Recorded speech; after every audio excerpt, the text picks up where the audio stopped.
영주권 카드를 지금 받으신 분들이 이미 계시고 지금 기다리고 계신 분들이 계시고 이제 영주권 카드를 밖에서 인터뷰하실 분들이 계십니다.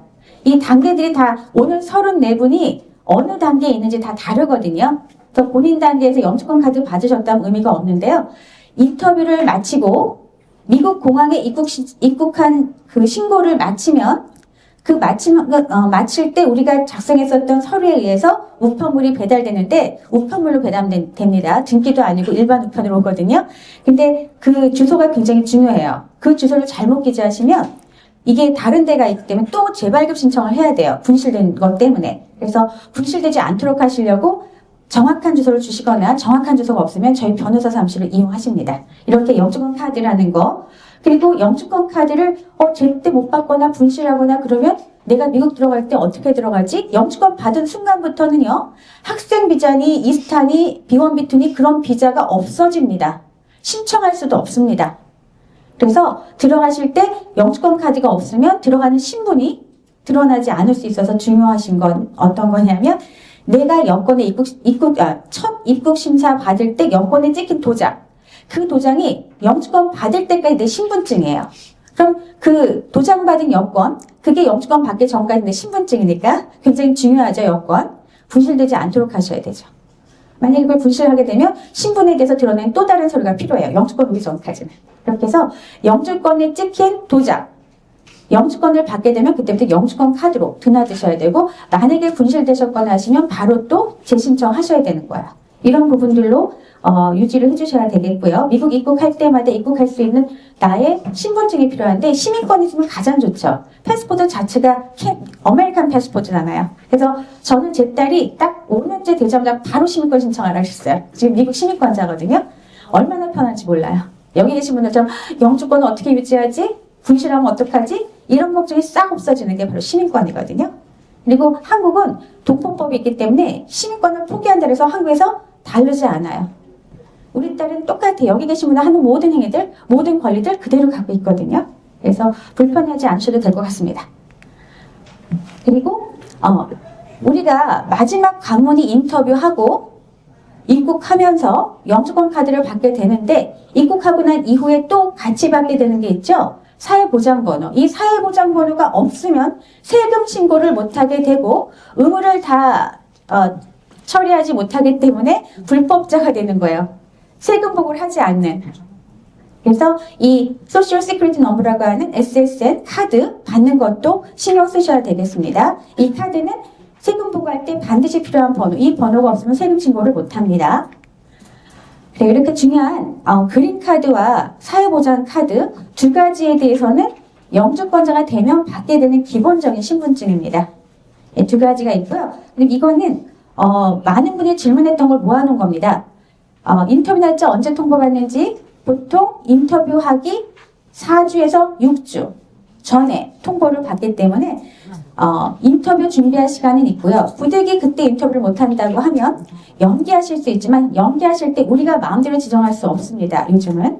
그래서 마음대로 지정할 수 없다라는 그런 제한이 있으니까 가능하면 이 인터뷰 통보에 맞춰주는 게 좋습니다. 부득이한 경우가 아니라면. 그리고 영상 인터뷰 무엇을 주의해야 되는가? 영상 인터뷰가 5 내지 20분 정도인데요. 5분 만에, 투자이미는 5분 이상을 진행하셨던 분은 거의 없었던 것 같고요. 10분 정도 하셨던 분 있어요. 영사가 질문한 걸 못 알아들으시고 계속 다른 답변하시면 이렇게 오래 걸리게 됩니다. 그래서 인터뷰 연습 저희가 시켜드리고 있는데요. 인터뷰 연습 받으셨던 분들 많이 계실 거예요. 인터뷰 연습하셨던 분이 인터뷰 끝나고 저한테 연락 오시는 분들마다 질문했던 거 2가지밖에 안 받았어요. 뭐 3가지밖에 안 받았어요. 5분 만에 끝나서 이러시거든요. 영사가 질문하는 거에 대해서 간단 명료하게 답변하면 굉장히 빨리 끝나고요. 그게 간단 명료하지 않으면 좀 오래 끌게 됩니다. 그래서 인터뷰 연습을 충분히 하시는 게 좋겠습니다. 연습은 저희가 시켜드리고 있고요. 그리고 우리가 제출할 서류들은 미리 제출하는 사람이 알아야 돼요. 그래서 인터뷰 연습할 때 제출할 서류들을 하나하나 다 검토하면서 설명드립니다. 그래서 인터뷰 시에 무엇을 주의해야 되느냐? 제출할 서류에 대한 내용을 알아야 된다. 답변에 대해서 명확히 이해하고 답변을 간단 명료하게 해야 된다. 무리하게 행동하시게 되면 주화될 사람도 보통 일주일 만에 영주권 패키지가 오거든요. 근데 그거를 뭐 2달, 3달 만에 주는 일은 영사가 할 수 있는 괘씸죄예요. 인터뷰 때 가능하면 바른 매너를 보여주셔야 되겠습니다. 인터뷰 통과하시게 되면요, 여권이 옵니다. 인터뷰 합격하시고 나면 여권이 이민비자 패키지와 함께 오게 되는데 그 여권에 스티커가 붙여져요. 이민비자 스티커입니다. 그 스티커에 유효기간이 써 있습니다. 그 유효기간 안에 입국하시지 않으면 무효가 됩니다. 애썼던 영주권이 무효가 되지 않도록 이 신청검사한 날로부터 6개월짜리로 되는 그 유효기간이 붙여있는 스티커를 꼭 확인하셔야 됩니다. 이런 일이 있었어요. 월과 달의 순서가 달라서 월과 달을 만약에 8월 9일이라고 가셨다면 8월 9일인데 9월 8일로 볼 수도 있잖아요. 이런 실수가 있으면 안 될 테니까 항상 주의하셔야 될 부분이고요. 혹시 신체검사의 결격사유에 해당돼서 제가 내년이 30년이 되는데요. 신체검사의 결격으로 인해서 문제가 됐던 거는 못 봤고요. 대신 심사 과정 중에 암으로 돌아가셨던 분이 있었습니다. 이렇게 본인의 건강을 잘 지켜주시면 되고요. 마지막 순간에 신체검사에 중병이 있다고 미국은 결격이 되진 않습니다. 신체검사자 결격이 되는 건 정신병과 전염병입니다. 둘 다 미국 국민의, 미국 거주민의 해가 될 수 있을 수준일 때는 갈 수가 없습니다. 신원조에는요, 음주운전 정도, 그 다음에 쌍방폭행 정도, 이 정도의 사건들은 다 통과됐습니다. 하지만 비윤리적인 행위에 해당되는 범죄가 있을 때는 영주권을 받을 수 없습니다. 어떠한 비자도 받을 수 없습니다. 미국은 아무나 입국시켜주는 그런 국가가 아닙니다. 미국 입국 시에 동시에 들어가야 되느냐? 동시에 들어가는 게 가장 이상적인데 그럴 수 없을 때 주신청자가 먼저 테이프를 끊지 않으면 나머지 디펜던트로 자동으로 영주권을 받게 된 사람은 먼저 들어간다 하더라도 영주권자가 아닙니다. 그래서 반드시 주신청자가 바쁘더라도 시간 내서 먼저 입국 신고해 주시고 나머지 가족들이 반드시 그 신분으로 입국할 수 있도록 해주셔야 되겠습니다. 이거는 이 순환거주 하시는 분인데 좋게 말하면 순환거주지만 대부분이 영주권 유지라고 하는 입장이 되세요. 언제 미국 가서 살아야 될지 그런 날이 올 수도 있을까봐 받아두신 분들 또는 애들 때문에 받아뒀는데 너무 빨리 포기했을 때 애들이 나중에 시민권에 영주권 유지할 때 불이익이 당하지 않을까라고 걱정하는데요. 실제로 이 대통령이 누가 되는지에 따라서 고약한 일들을 많이 당했습니다. 제가 30년째 이민업계 일을 하고 있잖아요. 고약한 일들을 가끔 당할 때 이 정치를 누가 하는지, 누가 리더인지에 따라서 그런 움직임이 있었기 때문에 지금 현재 주한미국 대사관도 그렇고 미국 이민국들도 업무가 멈춰 있어요. 보통 대통령 취임식 하는 전후로는 업무가 좀 마비됩니다. 지금 그러고 있는 상태고, 그리고 트럼프가 지금 그 불법 이민 프로그램들 관련돼서 입국하신 분들을 이렇게 좀 처리하기 위해서 별도의 팀을 만든다고 합니다. 그래서 향후 불법적인 이민의 어떤 흐름은 굉장히 힘들어질 수 있을 것 같아요. 실은 불법적인 이민이 굉장히 많습니다. 미국 이민이 가장 많이 가는 나라가 인도, 중국 이 정도거든요. 그 다음에 한국도 많이 갔었는데 그 두 나라의 인구에 밀려서 우리가 많이 이제 내려왔어요. 그래서 그런 국가들은 더더욱 그렇겠죠. 근데 우리 한국도 뭐 만만치 않게 불법적인 이민들 많이 하셨잖아요. 그래서 그런 부분을 좀 주의하시면 될 것 같고요. 그럼 여기서 제가 뭐 불법인 이런 여러 가지 얘기하는데 의무 체류 기간이 없습니다. 의무 체류 기간이 없고 딱 하나 1년 이상 미국 바깥에 거주하려고 한다면 반드시 허가를 받아라 해요. 1년 이상 미국에 못 들어간다.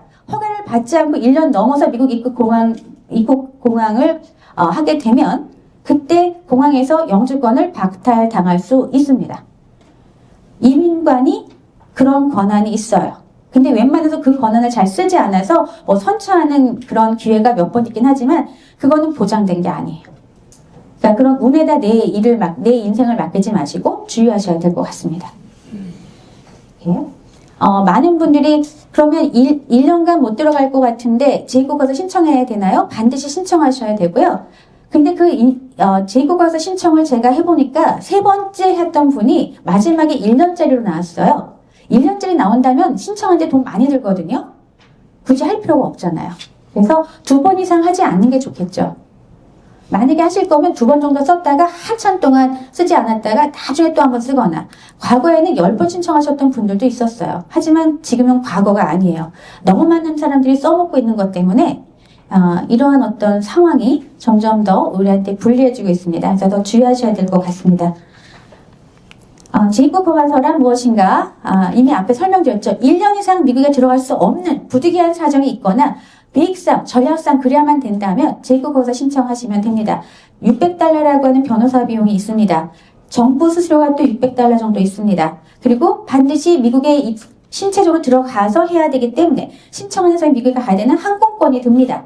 그 다음에 4주나 6주 있다가 또는 일이 밀리면 8개월 있다 지문직으로 가신 분도 있어요. 이렇게 지문직으로 한 번 더 비행기 타고 가야 됩니다. 경비가 많이 들죠? 그래서 경비가 많이 들어도 미국 영주권 자체의 가치가 훌륭하고 또 어차피 내친 김에 그래 억지로 여행이라도 하지 하고 미국 여행 다녀오신다 생각하시고 계획을 세우셔야 될 것 같습니다. 네, 재입국 허가서를 받아서 한국에 머물러도 세무신고를 하셔야 됩니다. 영주권자의 세금 보고 의무가 있습니다. 이런 부분 염두에 두셔야 되고요. 저희 한마음이 올해 6월에 실은 팬데믹 전에 저희 사무실 근처에 무료 상담해주던 회계사님이 계셨는데요. 미국 건너가셨다가 다시 또 올해는 나오신다고 하기 때문에 저희 사무실에서 상주하시면서 무료 상담을 해주실 수 있을 것 같습니다.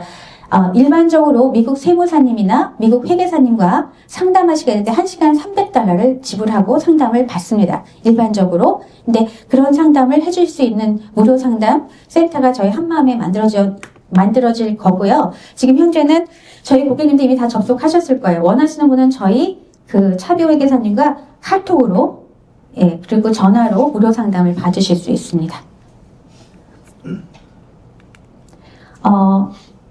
영주권 포기에 대한 부분인데요. 저희 가족이 그랬죠. 둘째 딸의 영주권을 받아주고 싶어서 애 아빠가 주신청자로 영주권을 신청했다가 자기는 미국에 살고 싶지 않다라는 결정이 확고했기 때문에 영주권을 포기했을 때 바로 포기시키지 않고 2년은 유지시켰습니다. 재입국 허가서까지 신청하고 유지를 시키고 이민국에 뭔가 정말 사정이 있어서 포기한 히스토리를 좀 남겨놓은 것은 제가 또 이 일을 하다 보니까 제가 모범이 돼야 되기 때문에 그렇게 스토리를 짜서 2년이라는 시간 후에 포기를 했습니다. 그래서 지금은 둘째 딸만 영주권에서 시민권자가 된 상태입니다. 그리고 저는 시민권자 딸을 만들어놨기 때문에 여기 계신 분들은 어렵게 영주권을 받으셨지만 저는 가족관계만 증명하면서 영주권을 받을 수 있습니다. 그래서 미국을 가려고 하면 언제든지 갈 수 있는 상태를 만들어놓은 좀 운이 좋은 사람이죠. 영주권 취득하면 대한민국 정부에 통보가 되느냐인데요. 여기 계신 분들이 한국에 있는 돈을 내보내셔야 되잖아요. 돈 내보내실 때 저희 나라는 반드시 국세청에 자금 출처 확인서를 받아서 돈을 내보냅니다. 가서 살려면 돈을 내보내야 되기 때문에 어쩔 수 없이 국세청에 나는 해외 이주자, 해외 전출자로 자금 출처 확인을 받아서 돈을 내보내야 됩니다. $10만 이상을 내보내는 그 순간부터는 자금 출처 확인을 받아야 되니까 우리나라의 기록이 남겠죠. 굳이 내가 신고하지 않아도 국세청에 돈을 내보내기 위한 과정 중에 해외 이주자 신고를 하게 됩니다. 여권은 바뀌지 않습니다. 저는 과거에 캐나다 영주권을 받았던 사람이라 그 당시에는 한국이 되게 폐쇄적이었어요. 주민등록증이 없어집니다. 그리고 번호가 바뀝니다. 그래서 저는 610004라고 2018719이라는 번호가 제 원래 여자 주민번호인데 제가 그때 61000184라는 한국에서 영주권자가 된 6만 몇 명째 사람이 됐던 거죠. 이렇게 있었습니다. 근데 그 번호가 없어지게 됐습니다. 이렇게 한국이 점점 더 글로벌화된 그런 시스템으로 외교부가 운영되고 있다고 보시면 될 것 같습니다. 네, 제가 이런 샘플인데요. 미국 이민국에 봤을 때는 특출한 능력자라고 영주권 줬더니 특출한 능력자는 한국에서 살고 애들만 그쪽에서 산다라고 해서 안 좋게 볼 건 아닌 것 같은 게 이렇게 훌륭한 분들의 자녀들이 그 나라에 살면서 또 한국인의 근성이 있잖아요. 미국 입장에서는 나쁠 게 없는데 눈치를 보게 지금 하는 것처럼 한 2년 정도 있다가 본과 영주권을 반납하는 걸 권해드리고 있죠. 만약에 아이들만 영주권이 필요한데 부모의 능력으로 받아줘야 되는 케이스가 대부분이기 때문에 그렇게 받아줬을 경우 가능하면 또 포기했다가 되게 후회하시는 분이 많으세요. 제가 2017년부터 2019년까지 진짜 이민신청자 많았거든요. 근데 그런 분들 중간에 정권이 바뀌고 나니까 영주권을 포기하셨어요. 수업도 포기하셨어요. 근데 이번에 또 정권이 또 바뀔 것 같잖아요. 더 엄청난 일들이 벌어지고 있잖아요. 갑자기 그분들이 연락이 옵니다. 다시 살릴 수 없냐고. 예, 투자이민 다시 살리려면 80만 불 투자하셔야 되고요. 지금 NIW 굉장히 까다롭고요. 예, 취업이면 되게 오래 걸리고 있고요. 이런 어떤 상황 속에 있으니까 마음으로 그냥 급해서 바로 뭔가 처리하지 않으시면 좋을 것 같긴 해요. 인생이라는 게 어떻게 될지 모르더라고요. 그래서 가능하면 2년 이상 유지하다가 반납하시면 좋을 것 같습니다. 그리고 만약에 영주권을 유지하는 게 어렵다라고 하면 부모 중에 한 분의 자격이 되면 그 한 분으로 신청하는 분이 많습니다. 보통 투자이민 같은 경우는 엄마랑 애들만. 아빠는 매년 세금 보고하는 것도 불이익이 있을까봐, 불편할까봐 이렇게 하시는 경우가 있거든요. 그래서 자격이 되시는 분이 주신청자가 되시는데 아무나 할 수 있는 게 투자이민이고 자격이 돼야만 하는 분이 또 NIW EB1이고 그리고 스폰서가 있어야만 되는 게 취업이민이거든요. 이렇게 영주권 유지에 대해서나 영주권을 받았을 때 불편하거나 불이익이 있다. 그럼 이런 거는 이민 신청할 때 가족 구성원에 대한 계획을 세워야 됩니다. 그래서 원활하게 하시면 되고 근데 남은 부모 중에 한 명이 다시 영주권을 받고 싶다라고 하면 영주권자 배우자 초청이 있어요. 시민권자 자녀의 저처럼 초청이민이 있어요. 시민권자 자녀의 부모 초청이민이 이민 프로그램 중에 제일 빠릅니다. 이렇게 여러 가지 또 다른 그럼 누구 하나가 영주권을 받았다. 굉장한 끈이 만들어진 거예요. 이거 대단한 백이 되는 거죠. 이런 상황입니다. 미국 공항 입국 신고 시 이민관이 주로 하는 질문은 무엇일까요? 이미 1단계 미국 중앙이민국 USCIS USCIS 약자 아시죠? United States Immigration Citizenship Service Center예요. 그렇게 USCIS 미국 중앙이민국에서 심사 1단계 받았어요. 여기 계신 분은 140, 130 초청이민, 140 경제이민, 526 투자이민 이런 식으로 이 중앙이민 심사받을 어플리케이션 패키지를 제출해서 1단계 하고 2단계 어디로 왔어요? 내셔널 비자센터로 왔죠? 거기서 인터뷰 지정하고 마지막 영사가 위임을 받아서 인터뷰하고 영주권을 주셨어요.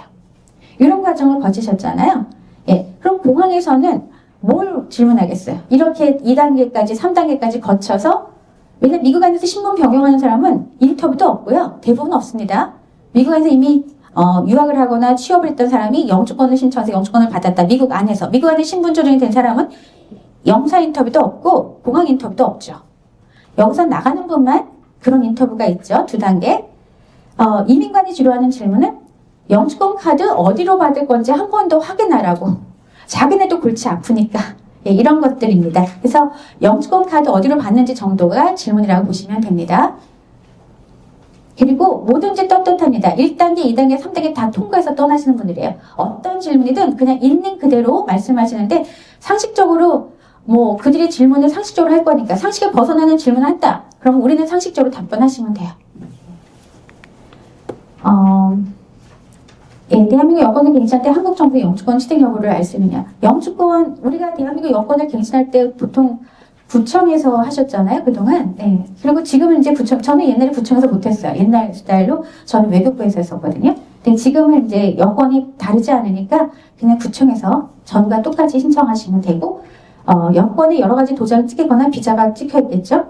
그런 거를 봐도 무시합니다. 왜냐하면 돈이 나가려면 우리나라 국세청을 통해서 확인받고 나가야 되니까 그렇게 큰 의미가 없어요. 저희 나라는 좋은 인력이 나가는 것도 아까울 수 있는데 그런 부분보다는 돈이 나가는 거에 대해서 외환관리법 바로 이어서 진행합니다. 제가 끝나고 나면 제가 5분만 지나면 이제 그분이 오셔서 진행할 수 있습니다. 여기 계신 분들이 가장 궁금해하시는 게 우리나라 외환관리법이에요. 여기 있는 한국에 있는 돈을 어떻게 내보내는지 그게 중요하실 것 같아서 그 부분이 30분 정도 시간을 좀 많이 할애하게 할 겁니다. 우리 여권 그대로 사용합니다. 제출하시고 그 여권에 다 스티커 받으셨어요. 앞으로 인터뷰하실 분도 있는 여권 제출하시고 스티커 받는데 다만 주의사항. 여권이 유효기간이 충분히 남아있도록 하십시오.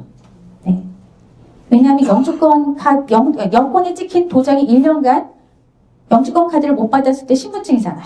그러니까 최대한 1년 이상 남은 여권을 제출할 수 있도록 해주시는 게 좋겠습니다. 여권도 그대로고 여권에 스티커만 붙여주고 영주권 카드만 추가되는 거예요. 그래서 운전면허증, 의료보험, 연금 등 다 그대로 유지하실 수 있어요.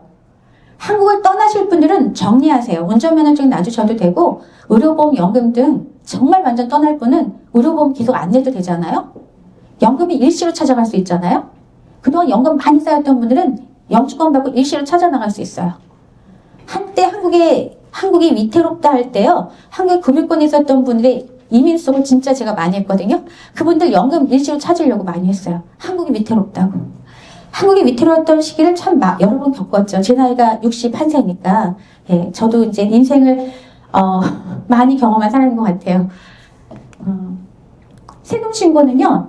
양쪽 국가를 다 하셔야 되는데요. 제가 마지막에 보여주는 그 우리나라 국세청에서 매년 만드는 한 200페이지, 300페이지짜리 한미 납세에 관련된 정보가 있습니다. 왜 해마다 만들까요? 업데이트 됩니다. 알았던 정보는 절대로 그냥 쓰지 마세요. 확인하세요. 업데이트 됩니다.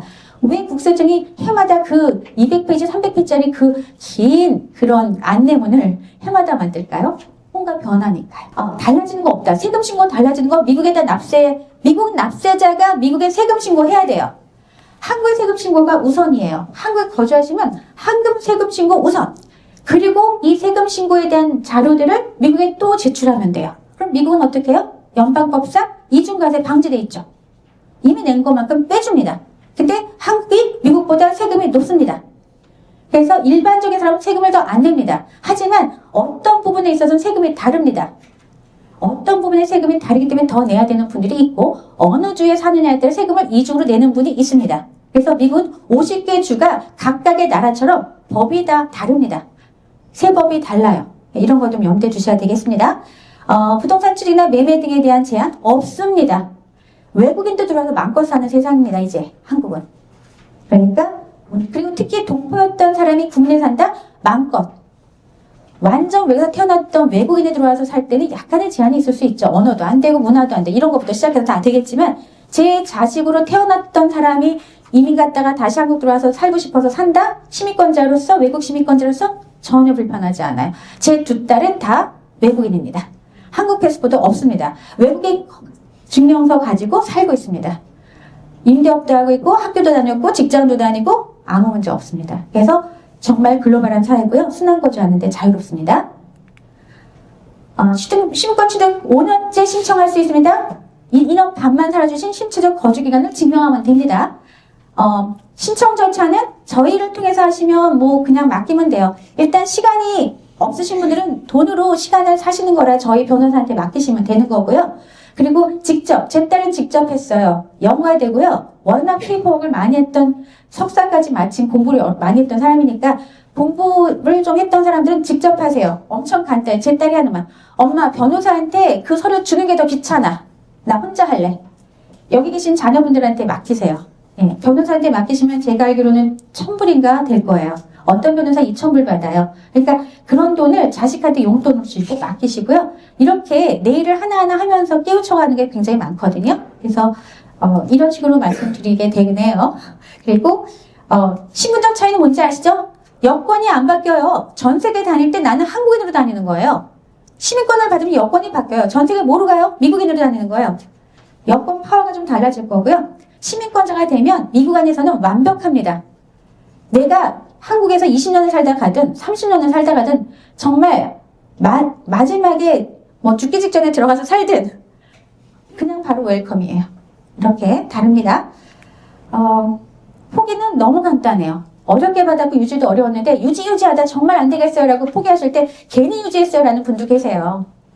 근데 괜히 유지했다라고 하는 건 우리가 보험도 괜히 든 사람 많잖아요. 저도 보험을 84세까지만 들었어요. 제가 30대 초반에 들었는데 요즘은 84세 넘게 살더라고요. 그래서 추가 보험을 들라고 하는데 들지 말을지 고민이에요. 84세까지만 살아도 충분했던 시절에 제가 보험을 들었거든요. 근데 지금은 100세까지 드는 그런 것 같아요. 이렇게 인생에 다 못 들었다 보니까 이 영주권이라는 보험을 들었던 분이 포기를 하고 싶어요. 더 이상 의미가 없어요. 포기는 너무 간단해요. 저희가 33만 원 받고 하죠. 네. 부가세 포함 33만 원 받고 하는 이유가 우리 직원이 2시간 일하면 돼요. 여러분을 위해서 2시간 정도 집중해서 일해야 되는데 실은 2시간은 집중하는 페이퍼워크지만 그 앞에 서류 안내하고 뭐 있겠죠. 예, 그런 업무를 했는데 이것도 직접 하시는 분이 계신데 이거는 직접 하는 분이 저희 고객 중에 거의 없는 것 같아요. 이건 아이들한테 못 맡기시는 게 우편으로 접수시키고 우편으로 받아서 저희가 전달 드리거든요. 전에는 미국 대사관 가서 왜 포기하는지 설명하고 인터뷰하고 포기했어요. 근데 그게 없어진 거예요. 이 우편으로 전달합니다. 미국 내 주소가 변경될 경우 신고해야 됩니다. 근데 실은 신고를 언제 하느냐? 자동으로 됩니다. 언제 세금 보고할 때. 세금 보고할 때 자동으로 하게 돼요. 근데 AR11이라고 하는 그런 양식이 있는데 요거로 주소를 이제 새롭게 등록하는 게 있는데요. 일반적으로 세금 보고를 하다 보면 매년 자동으로 현 주소가 업데이트 되긴 합니다. 근데 그래도 정부의 업무도 실수할 수 있다. 그러니 내가 더 챙겨야 되겠다 하시면 신고하시면 되고요. 조건부 영주권에 대한 영구 영주권 취득 인원, 조건부 영주권 받으시는 분이 있어요. 미국 영주권 중에 조건부 영주권 딱 2개. 배우자 초청, 인원 안에 이혼하면 무효가 되는 거. 투자이민. 내가 투자한 돈이 실제로 쓰여지고 고용 창출에 기여가 되는지를 증명해야 되는 거. 증명 못하면 영주권 무효가 됩니다. 미국 안에서 영주권이 무효가 되면 추방을 당하게 됩니다. 추방을 당하면 안 좋은 거예요. 그러니까 영주권, 조건부 영주권이신 분들은 조건을 해지할 때까지는 이 조건 해지를 해야 되는 어떤 의무를 잘 알아야 될 것 같습니다. 그리고 미국 유학 중에 신분유지를 어떻게 하는가? 네. 미국 유학 중인 학생들이 여기 concurrent filing인데 미국 유학 중인 학생들의 투자이민이 급격히 늘었습니다. 왜? 미국이 점점 더 취업이민이 어려워지고 특히 문과 출신들은 더더욱 어려워지고 그래서 문과 출신 대학생들이 있는 부모님들이 문의가 많은데요. 그분들의 문의가 많은 이유는 2022년 3월 15일 이후로 미국 투자이민법이 개정됐고 그 개정법에 따라 미국 유학생이 앞으로 유학비자가 4개월밖에 안 남았어요. 3개월밖에 안 남았어요. 저 어떡하죠? 취업이 됐는데 그 직장에서 워크퍼밋을 달라고 해요. 근데 워크퍼밋 마음대로 주는 나라가 아니잖아요. 그럴 때 해결할 수 있는 유일한 방법이 투자이민밖에 없습니다. 미국 정부가 이 새로운 이민법을 개정할 때 투자이민만 개정했습니다. 지금 현재 개정된 이 이민법상 미국 유학생은 투자이민 신청함과 동시에 신분 조정을 바로 하면서 미국 안에서 바로 일할 수 있는 비자가 3개월 만에 나옵니다. 그래서 이렇게 미국 유학생들이 신분 유지할 수 있는데 어떻게 하나요? 유학생이 신분 유지할 수 있는 방법은 다양하죠. 취업비자가 되면 좋고요. 안 되면 영주권, 투자이민으로 가는 길 이것밖에 지금 현실적으로는 없습니다. 투자금 상환에 대해서 관리 어떻게 하느냐는 이 부분도 궁금해 하시는데요. 매 분기별로 투자이민 하신 분들은 그 개발사의 리포트를 받고 계실 거예요. 네. 그 보고서를 통해서 지금 현재 내가 투자한 그 사업이 어떻게 운영되는지 보고 계시고요. 이자를 한꺼번에 상환할 때 몰아서 받는 프로젝트가 있고 분기별로 받는 게 있고 어떤 분은 분기별로 받기 귀찮다고 그냥 그 에스크로우 구자에 모아놨다가 나중에 한꺼번에 달라는 분도 있어요. 이자가 너무 작으니까 의미가 없어서 그러시는 거죠. 0.25%, 뭐 0.5%, 0.8%, 1% 뭐 이렇게 되니까 의미가 없으셔서 한꺼번에 받으시겠다고 몰아주신 분도 있으시고요. 그다음에 분기별로 받는 분도 계신데 저는 경제학적으로 생각했을 때 줄 때는 바로바로 받는 게 낫다고 생각하긴 합니다. 그래서 프로젝트마다 다르니까 그렇게 하시고 투자금 상환은요. 지금 우리 구법을 하셨던 분들은 다 5년 플러스 1 이렇게 돼요. 그래서 5년이 기본, 근데 1년 연장 옵션을 쓰는데 개발사들이 지금 코로나 때 너무 힘들었어요. 그래서 대부분 다 연장 옵션 쓰고 있거든요. 그래서 7년 정도 지나야지 원금을 상환받을 수 있는데 내가 조건해지 신청서를 접수하지 않았다. 조건해지가 되지 않았다. 이 투자 프로젝트에 따라서 조건해지가 돼야지만 돈을 상환받는 게 있고 조건해지 신청서만 접수해도 상환받는 게 있어요. 내가 이민수속상 조건해지가 됐느냐, 조건해지 신청을 접수했느냐에 따라서 투자금 상환이 가능합니다. 근데 전제는 있죠. 개발사가 운영되고 있어야 돼요. 개발사가 파산해서 없어지게 되면 파산한 상태에서 이 파산된 가치를 가지고 돌려받게 되기 때문에 지금 최근에 실제로 그 파산했던 회사에 투자했던 분들은 돈을 제대로 돌려받지 못하고 아주 부분적으로 파산된 상태의 가치를 평가해서 나눠서 갖게 되니까 오늘까지 제가 준비한 내용을 급하게 다 진행을 했습니다. 올해가 지혜의 상징인 뱀 해잖아요. 푸른 뱀. 제가 또 저희 사무실 오시면 다 첫 번째 느끼는 게 파란색이잖아요. 정말 투명하게 열심히 살고 싶었는데요. 내년이 제가 이제 30년이 되는 이 업계에 들어와서 되는데요. 그러니까 여기 계신 분들 한 분 한 분이 다 저를 여기까지 오게 해주신 분들이기 때문에 저는 진짜 존경하고 감사드리고요. 그리고 앞으로 제가 각오를 더 새롭게 했어요. 60까지만 일하면 될 줄 알았어요. 근데 지금까지 알고 있는 게 너무 아까워요.